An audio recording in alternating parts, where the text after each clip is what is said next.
اور اگر تمہارے اوپر حبشی غلام امیر مقرر کر دیا جائے، حبشیٌ مجدعٌ، اور اس کا کان بھی کٹا ہوا ہو، تو اس کو بھی یہ اہمیت دو، فاسمعوا لہ واطیعوا، اس کی بات بھی سنو اور مانو، اطاعت کرو۔ کب؟ ساتھ میں شرط بھی لگا دی، جب تک کہ وہ اللہ کی کتاب پر تمہیں حکم دیتا رہے گا۔ بعض لوگوں نے اب میت کو قبرستان میں دفن کرنے کے بعد قبر کے اوپر اذان دی جاتی ہے۔ اب بتائیں، کہا یہ جاتا ہے کہ میں نے کوئی یہاں پر کسی کی ہندوؤں کی یا کسی سکھوں کی یا عیسائیوں کی کتاب سے کچھ پڑھا ہے، میں نے اذان پڑھی ہے، اس کے اندر اللہ کا نام ہے، اللہ کے رسول کا نام ہے، اللہ کی گواہی ہے، اللہ کے رسول کی گواہی ہے، میں نے کیا غلط کیا ہے؟ ظفر بشرح الأربعين من سنة الهادي الأمين۔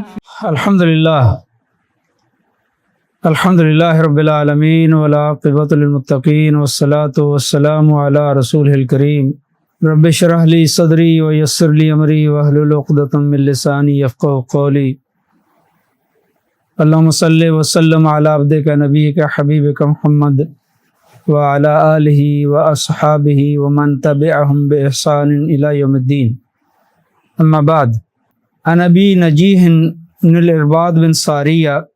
رضی اللہ تعالی عنہ قال وعظنا رسول اللہ صلی اللہ علیہ وسلم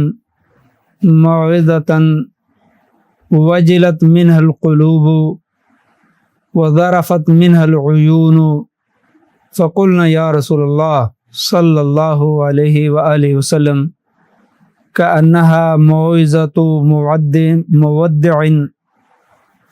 فأوصنا قال اوصیکم بتقوی اللہ عز وجل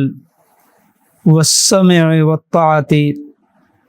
وإن تعمر علیکم عبد فإنه من یعش منکم بعدی فسیرى اختلافا کثیرا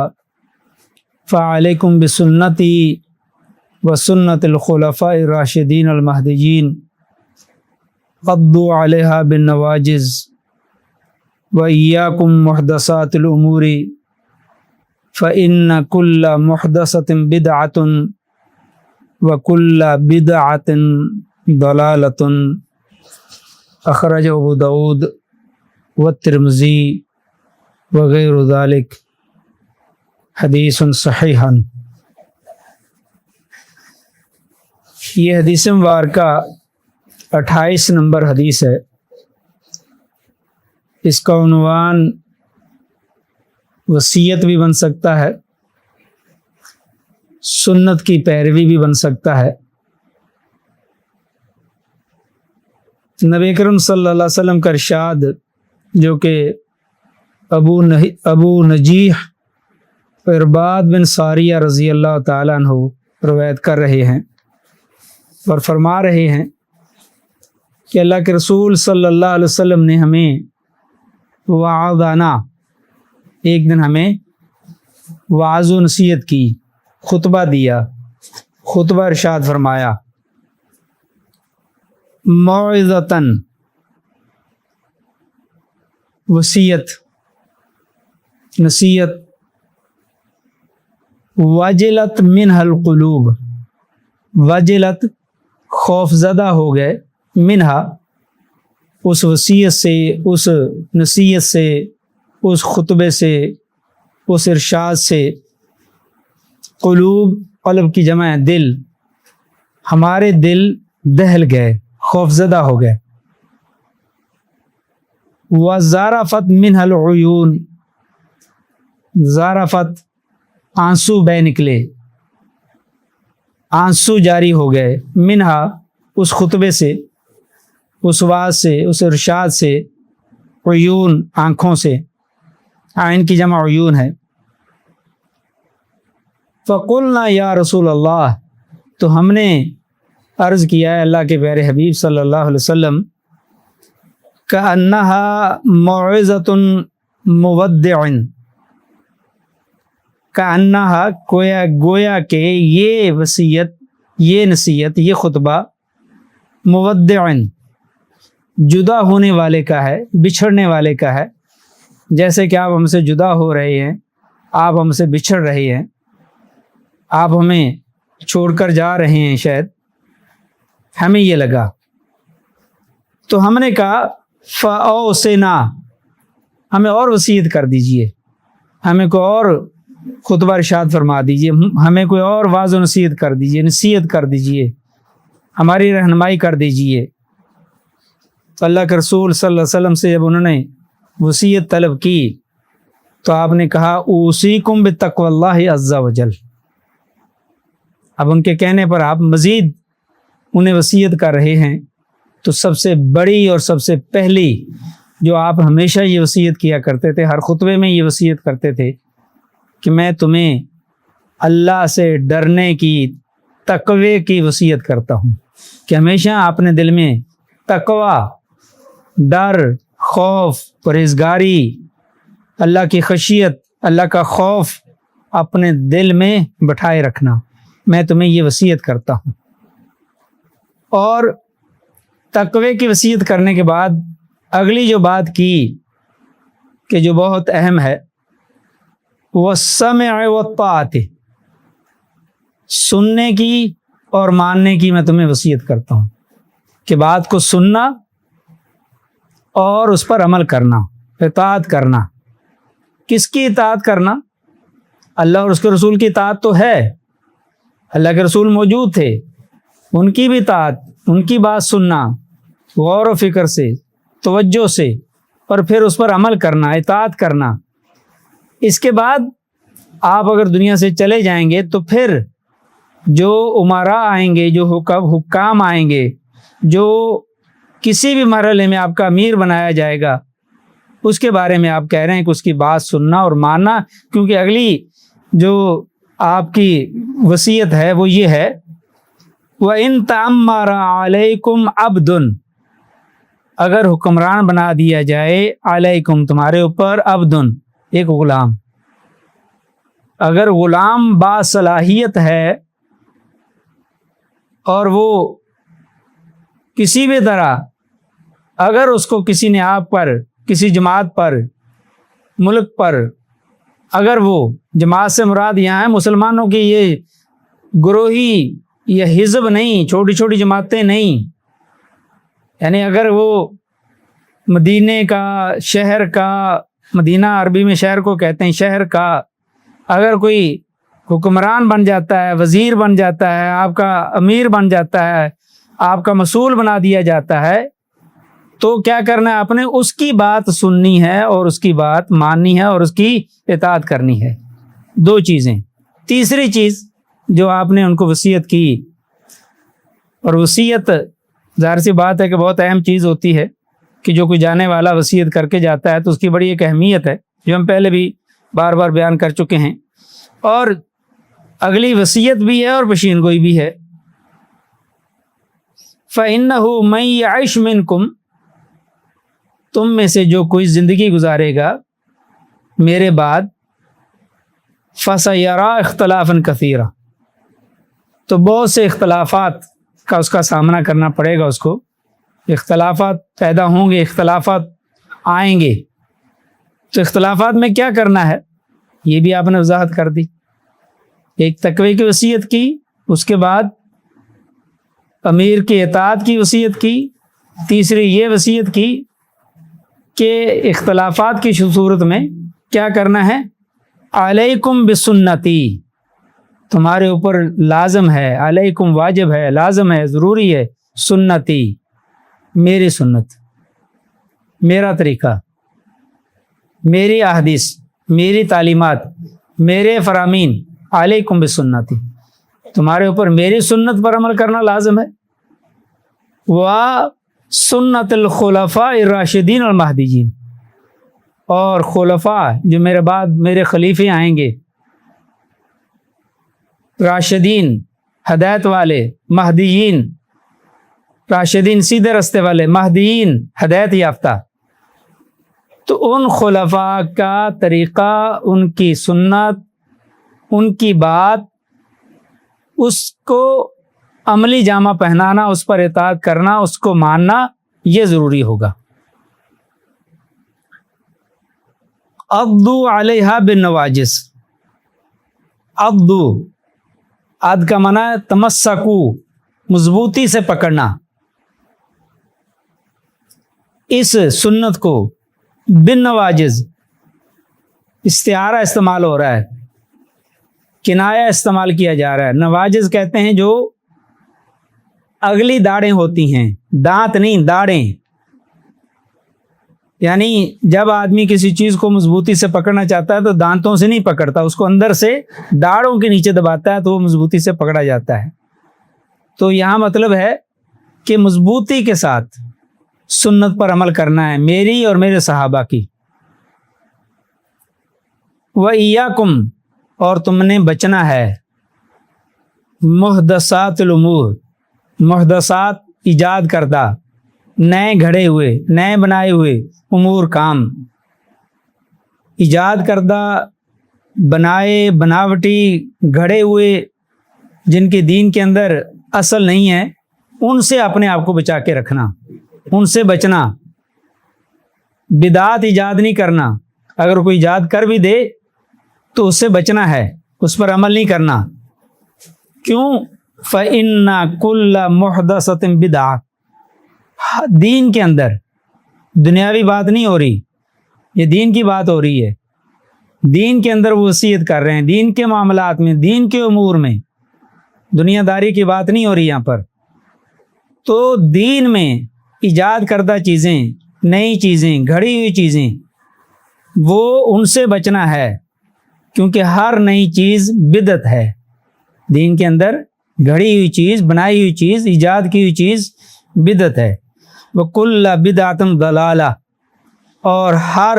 بدعت گمراہی ہے۔ وَكُلَّ ضَلَالَةٍ فِي النَّارِ، اور ہر گمراہی جہنم میں جانے والی ہے، ہر گمراہی کا ٹھکانہ جہنم ہے، وہ جہنم میں جائے گی۔ تو یہ حدیث مبارکہ نبی اکرم صلی اللہ علیہ وسلم کی، اس کے اندر بہت ساری چیزیں بیان کر دی گئی ہیں کہ ایک تو آپ نے اس سے یہ پتہ چلتا ہے کہ اللہ کے رسول صلی اللہ علیہ وسلم صحابہ کرام کی تعلیم کے لیے، ان کے تزکیہ کے لیے، ان کے قلبی طہارت کے لیے، باطنی طہارت کے لیے، ظاہری طہارت تو ہر ایک حاصل کر لیتا ہے، اصل پاکی، پاکیزگی، طہارت دل کی باطنی طہارت ہے۔ تو اللہ کے رسول صلی اللہ علیہ وسلم گاہے بگاہے جمعے کے خطبے کے علاوہ بھی صحابہ کرام کو واعظ و نصیحت کرتے رہتے تھے، اگرچہ بہت تسلسل کے ساتھ نہیں ہے جیسے حدیث میں آتا ہے، اور ایک حدیث میں آتا ہے کہ میرا دل کرتا ہے کہ میں آپ کو ہر روز واعظ و نصیحت کروں، لیکن مجھے ڈر ہے کہ کہیں اکتا نہ جاؤ، تو اس لیے آپ گاہے بگاہے کرتے تھے، موقع محل دیکھ کر نصیحت کرتے تھے، درس دیتے تھے، وصیت کرتے تھے، اور اس طرح وصیت فرماتے تھے آپ، اس قدر اس کے اندر اخلاص ہوتا تھا، صدق، امانت، دیانت اور عمل کی چاشنی۔ اصل بات یہ ہے کہ کہنے والا جو کہہ رہا ہوتا ہے، اگر اس کے اوپر اپنا عمل ہو تو اس کی زبان کے اندر جو چاشنی اور لذت اور اثر ہے، اس کا ایک الگ ہی مقام ہے۔ اخلاص ہو، للہیت ہو، تقوی ہو، پرہیزگاری ہو، وہ وصیت کی جائے، وہ نصیحت کی جائے، وہ لوگوں کو بتایا جائے، تو اس سے جو یہاں پر کیفیت نظر آ رہی ہے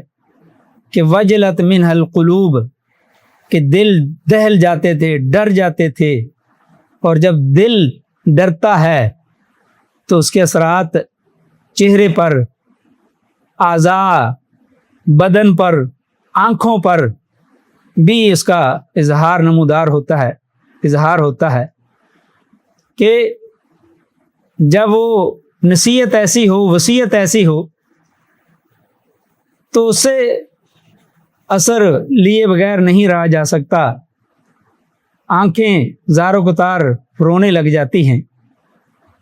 اور اللہ کے رسول اسی طرح کی وصیت کرتے تھے. اور یہ مومن کی پہچان بھی ہے. اللہ کے رسول بھی اس بات کی اور اللہ تعالیٰ بھی اس کی گواہی دیتے ہیں. ارشاد ہے سورہ نحل 125 نمبر آیت ہے، ادعو الی سبیل ربک بالحکمت والموعظۃ الحسنہ، کہ تم اللہ کے راستے کی طرف حکمت، دانائی، واعظ و نصیحت،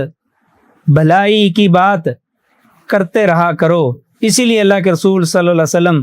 یہ واعظ و نصیحت کرتے رہتے تھے. اور اس واعظ و نصیحت کا اثر کیا تھا کہ دل دہل جاتے تھے، صحابہ رونا شروع ہو جاتے تھے. یہ وہ اثر تھا. اگرچہ وہ زبان نبوت سے الفاظ نکلے تھے، لیکن اس کے پیچھے عمل تھا، تقویٰ تھا، اخلاص تھا، جو فوراً زبان سے ادا ہوتے تھے اور سننے والوں کے دلوں پر اثر انداز ہوتے تھے اور ان کے دل ڈر جاتے تھے، آنکھوں سے اس کا اظہار ہوتا تھا. اور یہ مومن کی پہچان بھی ہے. سورہ انفال آیت نمبر 2، انما المؤمنون الذین اذا ذکر اللہ وجلت قلوبہم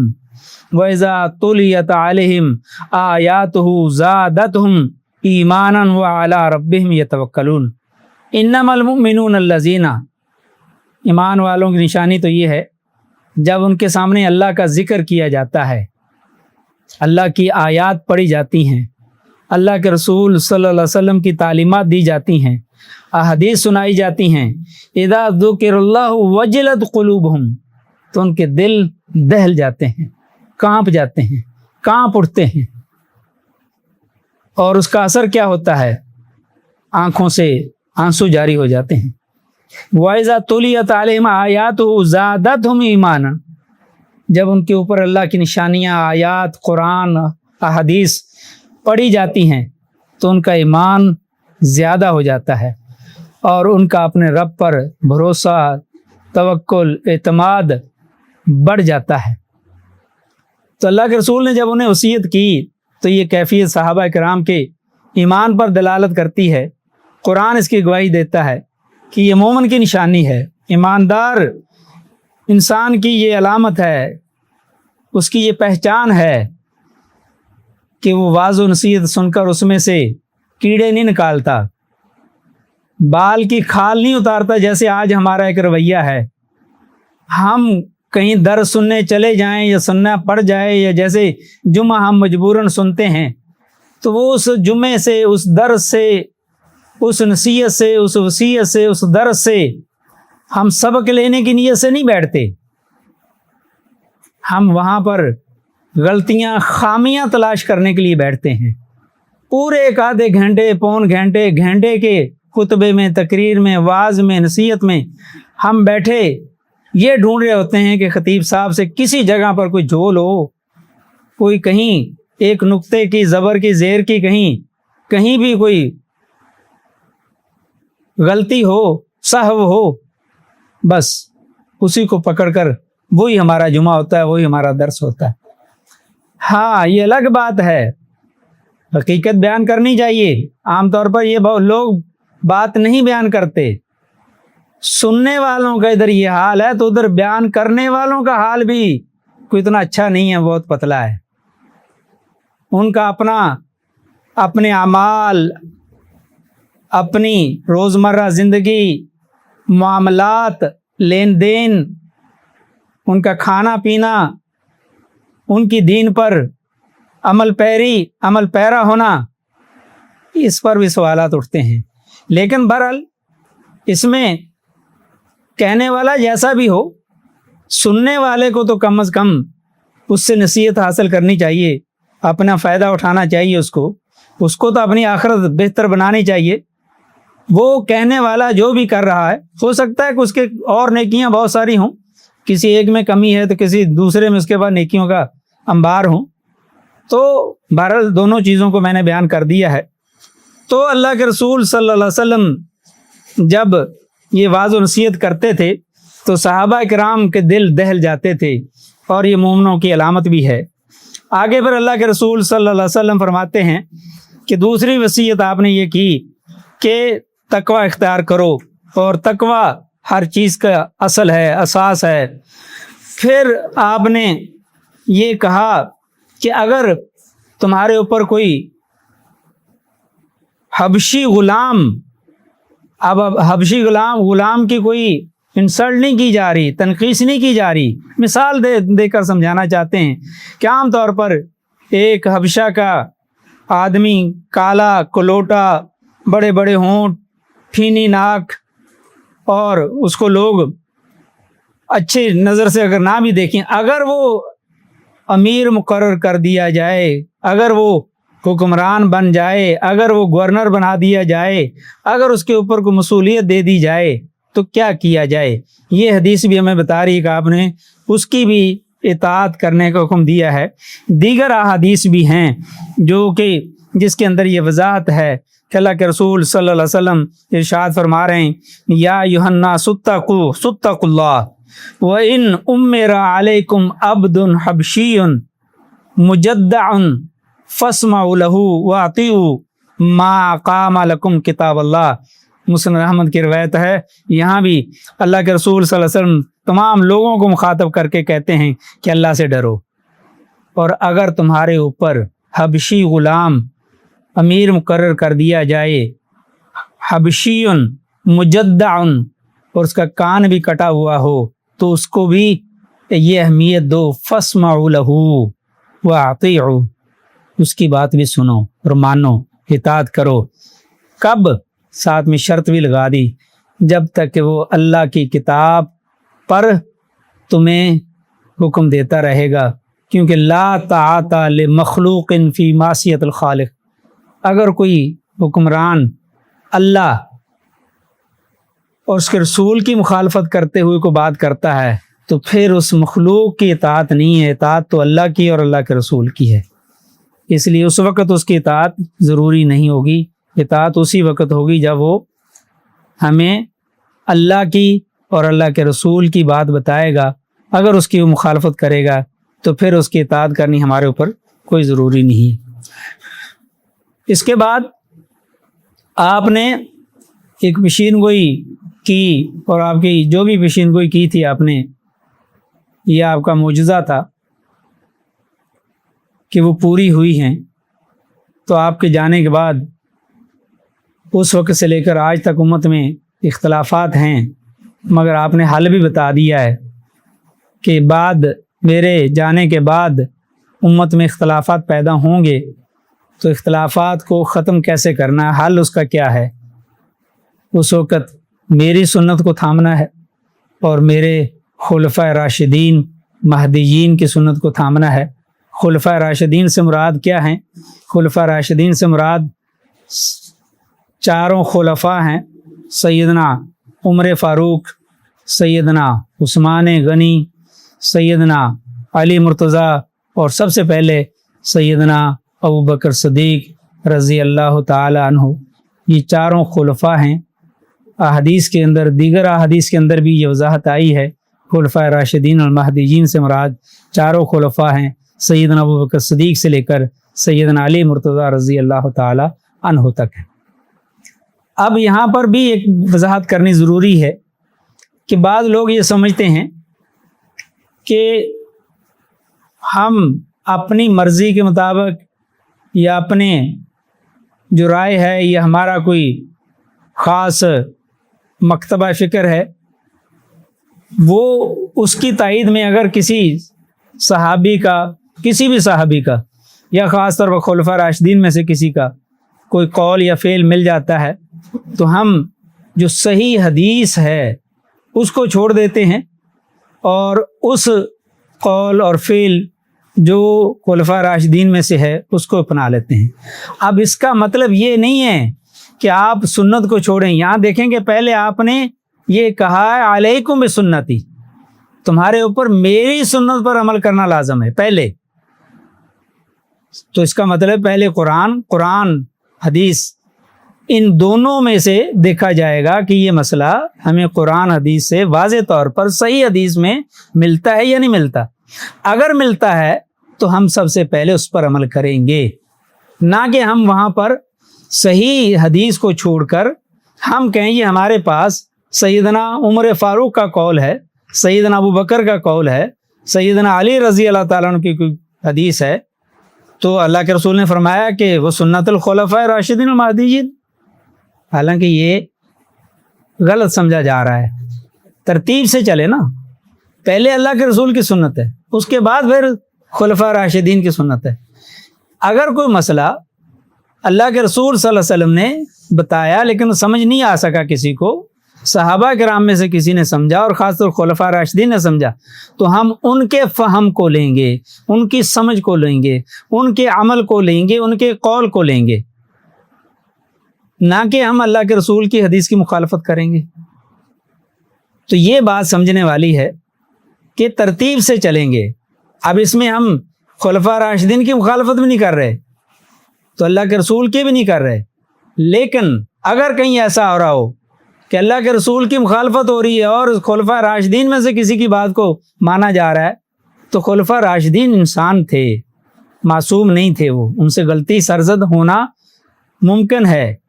غلطی اللہ سے نہیں ہے، اللہ کے رسول سے نہیں ہے، کیونکہ اللہ کے رسول معصوم ہیں، اس کے علاوہ کوئی معصوم نہیں ہے۔ تیمم کے بارے میں حدیث آتی ہے کہ اللہ کے رسول صلی اللہ علیہ وسلم نے جو تیمم کا طریقہ بتایا تھا کہ اگر پانی نہ ملے تو اگر وضو کی ضرورت ہو تو تیمم کر لیا جائے، غسل کی ضرورت ہو تو تیمم کر لیا جائے۔ اب یہ واضح حدیث ہے اور صحیح احادیث ہیں، لیکن سیدنا عمر رضی اللہ تعالیٰ عنہ جب آپ نے یہ تیمم کا حکم دیا تھا، 2 صحابی تھے اور ان کے ساتھ سیدنا عمر فاروق بھی تھے، اور ان میں سے ایک صحابی نے ان کو غسل جنابت پیش آیا، غسل کرنے کی ضرورت پیش آئی، غسل واجب ہوا ان کے اوپر، تو پانی نہیں تھا۔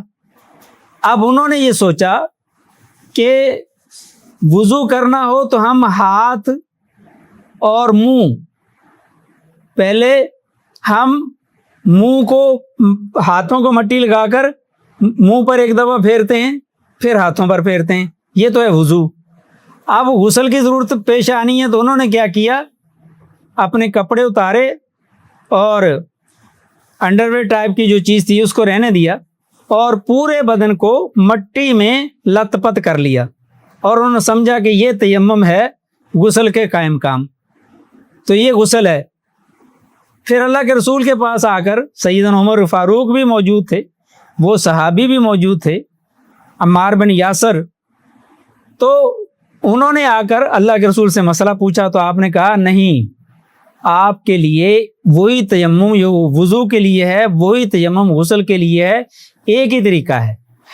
اب اللہ کے رسول صلی اللہ علیہ وسلم کے دنیا سے جانے کے بعد سیدنا عمر فاروق سے اس کا تذکرہ کیا گیا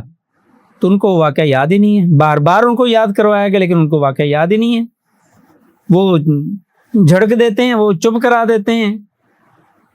تو ایسا ہو سکتا ہے، ممکن ہے ایسا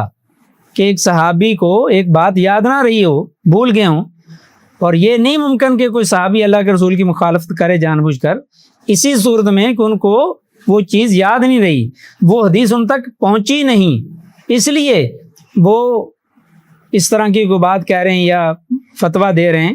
تو وہاں پر اب آپ کہیں جی نہیں، اللہ کے رسول کا حکم ہے کہ خلفاء راشدین کی سنت پر عمل کرنا ضروری ہے، اللہ کے رسول کی سنت ہم چھوڑ دیتے ہیں، ہم سیدنا عمر فاروق رضی اللہ تعالیٰ عنہ کی سنت پر عمل کرتے ہیں، تو یہ صحیح نہیں ہوگا۔ ہاں اگر کوئی ایسی بات ہے جو وہاں سے نہیں وضاحت ہمیں مل رہی یا نہیں پتہ چل رہا یا نہیں سمجھ آ رہی، تو اس میں صحابہ کرام میں سے خاص طور پر خلفاء راشدین میں سے کسی کی کوئی حدیث ہے، فتویٰ ہے، تو اس پر عمل کیا جائے گا۔ آخر میں جا کر اللہ کے رسول صلی اللہ علیہ وسلم نے اپنی سنت، صحابہ کرام کی سنت، خاص طور پر خلفاء راشدین کی سنت کو مضبوطی سے پکڑنے کا کنایتاً حکم دیا، استعارہ کے طور پر، کہ اس بات کو جس طرح ہم کہتے ہیں کہ پلے باندھ لو، یعنی مضبوطی سے اس کے اوپر عمل کرنا، عمل پیرا ہونا، تو آپ نے یہ کہا کہ اس بات کو اپنی داڑھوں سے مضبوطی سے پکڑ لو، یعنی اس کے اوپر عمل میں سستی اور کاہلی سے کام نہیں لینا، پابندی کے ساتھ عمل کرنا ہے۔ اور آخر میں جا کر آپ فرما رہے ہیں کہ دین کے اندر نئی چیزیں، نئی ایجادات دین کے اندر اپنی مرضی سے کسی کو ثواب بنا کر جو لوگ دین میں نئی نئی چیزیں ایجاد کر کے اور کہتے ہیں کہ یہ دین ہے، یہ سنت ہے، تو اس کے بارے میں آپ ڈرا رہے ہیں، وہ ایاکم محدثات الامور، دین کے اندر نئی نئی چیزیں جو گھڑی جا رہی ہیں یا کوئی گھڑے گا دین سمجھ کر، تو اس سے بچنا، اپنے آپ کو بچانا۔ اللہ کے رسول صلی اللہ علیہ وسلم جب بھی خطبہ پڑھتے تھے، جمعے کا، عید کا، عام کوئی درس دیتے تھے، تو اس میں خطبہ مسنونہ پڑھنے کے بعد اما بعد فإن خیر الحدیث کتاب اللہ وخیر الہدی ہدی محمد وشر الامور محدثاتها وکل بدعۃ ضلالہ، یہ ضرور پڑھا کرتے تھے، یہ ضرور سمجھایا کرتے تھے کہ دین کے اندر محدثات، نئی چیزیں، گھڑی گئی چیزیں، ان سے بچنا، کیونکہ یہ گمراہی ہیں، اور گمراہی جو ہے یہ بدعت ہیں، اور یہ گمراہی ہیں، اور یہ گمراہی جو ہے وہ جہنم میں جانے کا سبب ہے۔ اب یہاں پر بھی لوگ یہ کہتے ہیں، اس کی وضاحت ہم پہلے کر چکے ہیں، کہ لوگ یہ کہتے ہیں جی آپ بدعت کا مطلب کیا ہے؟ نئی چیز۔ تو نئی چیز، یہ پنکھا نیا ہے، لائٹ نئی ہے، اس طرح کی ٹیبل کرسی نہیں تھی، اور یہ جو آپ کیمرہ اور یہ ساری چیزیں سب نہیں ہیں، یہ بدعت ہیں۔ بھائی جان، یہ بدعت سے مراد یہ لغوی بدعت ہے، یعنی جدید۔ تو یہاں پر لغوی بدعت مراد نہیں ہے، یہاں شرعی بدعت ہے، کہ شریعت کے اندر، دین کے اندر، دین کا نام لے کر، دین بنا کر، جیسے بعض لوگوں نے اب میت کو قبرستان میں دفن کرنے کے بعد قبر کے اوپر اذان دی جاتی ہے۔ اب بتائیں، کہا یہ جاتا ہے کہ میں نے کوئی یہاں پر کسی کی، ہندوؤں کی یا کسی سکھوں کی یا عیسائیوں کی کتاب سے کچھ پڑھا ہے، میں نے اذان پڑھی ہے، اس کے اندر اللہ کا نام ہے، اللہ کے رسول کا نام ہے، اللہ کی گواہی ہے، اللہ کے رسول کی گواہی ہے، میں نے کیا غلط کیا ہے؟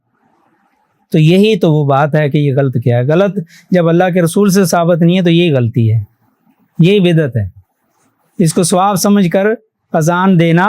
یہی غلطی ہے، یہی بدعت ہے، یہی دین کے اندر نئی چیز ہے،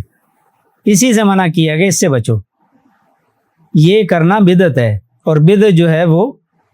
گمراہی ہے، اور گمراہی جو ہے وہ جہنم میں جانے کا سبب ہے۔ اس لیے بدعات سے بچنا چاہیے۔ اور اللہ کے رسول صلی اللہ علیہ وسلم کی بہت ساری حدیثیں آپ سے مروی ہیں، بخاری مسلم کے اندر بھی ہیں۔ بخاری کی صحیح روایت ہے، من احدث فی امرنا ھذا ما لیس منہ فہو رد، جس نے ہمارے دین میں کوئی نئی چیز ایجاد کی جس کا میں نے حکم نہیں دیا، جو دین سے نہیں ہے۔ اگر اذان دینا ثواب ہوتا تو نبی کریم صلی اللہ علیہ وسلم دیتے، خلفاء راشدین دیتے، اس کے بعد صحابہ کرام دیتے۔ 110 ہجری تک صحابہ کرام زندہ رہے، اس کے بعد کبار تابعین جنہوں نے کبار صحابہ کرام سے بیٹھ کر علم حاصل کیا وہ کرتے۔ جب انہوں نے نہیں کیا، بعد میں آنے والوں نے کیا ہے، تو وہ بدعت ہے، چاہے وہ اس کا جتنا بھی ثواب بتایا جائے، جتنا بھی اچھا وہ کام دیکھنے کو نظر آئے کہ وہ بہت نیکی کا کام ہے، لیکن اگر وہ اللہ کے رسول سے ثابت نہیں ہے، صحابہ کرام سے ثابت نہیں ہے، تو بدعت ہے۔ اس بدعت سے بچنا چاہیے، اور بدعت کے کاموں میں ثواب نہیں ہے۔ اس حدیث کے اگر فوائد کی ہم بات کریں تو اس کا پہلا فائدہ ہے کہ اللہ کا تقوی اختیار کرنا لازمی ہے۔ یہاں سے مراد شرعی اوامر پر عمل کرنا۔ تقوی کا یہ معنی بھی ہے کہ اللہ کے رسول کے احکامات پر، اوامر پر عمل کرنا، نواہی جن سے منع کیا گیا ہے ان سے رکنا، یہ بھی تقوی ہے۔ اور حکمران، دوسرا فائدہ یہ، حکمران جب تک اللہ اور اس کے رسول کی اطاعت کا حکم دیں تو اس وقت تک ان کی اطاعت کرنا ضروری ہے، لازم ہے۔ ان پر خروج منع ہے، خروج تو ویسے بھی جائز نہیں ہے، لیکن اگر وہ اللہ اور اس کے رسول کی اطاعت کا حکم دیں تو ان کی بات ماننی ہے، اگر وہ اللہ اور اس کے رسول کی اطاعت کا حکم نہ دیں تو پھر ان کی اطاعت ضروری نہیں ہے۔ تیسرا فائدہ یہ ہے، نبی اکرم صلی اللہ علیہ وسلم کے معجزات میں سے ہے کہ آپ نے بعض پیشین گوئیاں کی ہیں اور وہ پیشین گوئیاں آپ کی پوری بھی ہوئی ہیں، جیسے اختلاف کا آپ نے کہا کہ میرے بعد اختلافات ہوں گے، وہ اختلافات ہوئے اور اب تک باقی ہیں۔ اور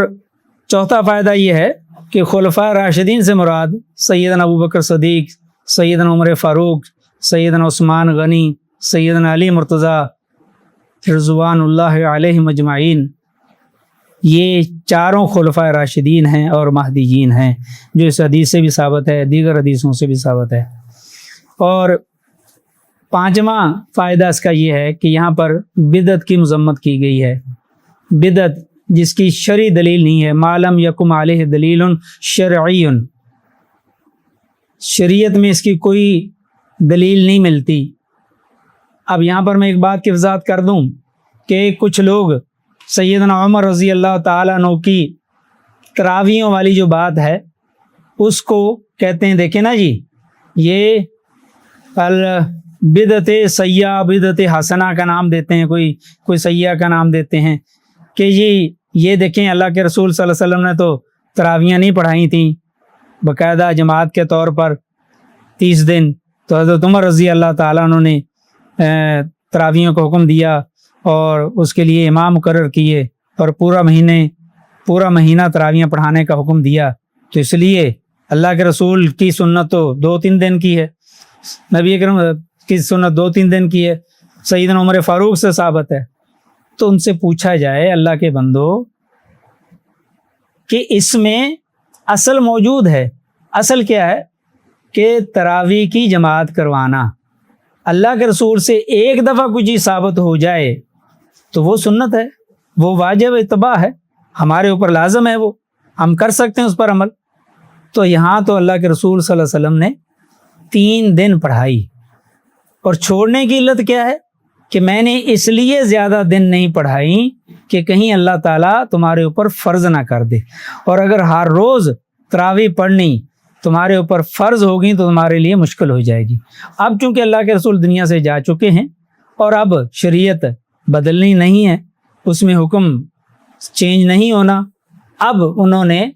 اس سنت کو سامنے رکھ کر باقاعدہ طور پر حکم دیا کہ ہر روز تراویح پڑھائی جا سکتی ہے باجماعت، 2 امام تراویح کی جماعت کروا سکتے ہیں۔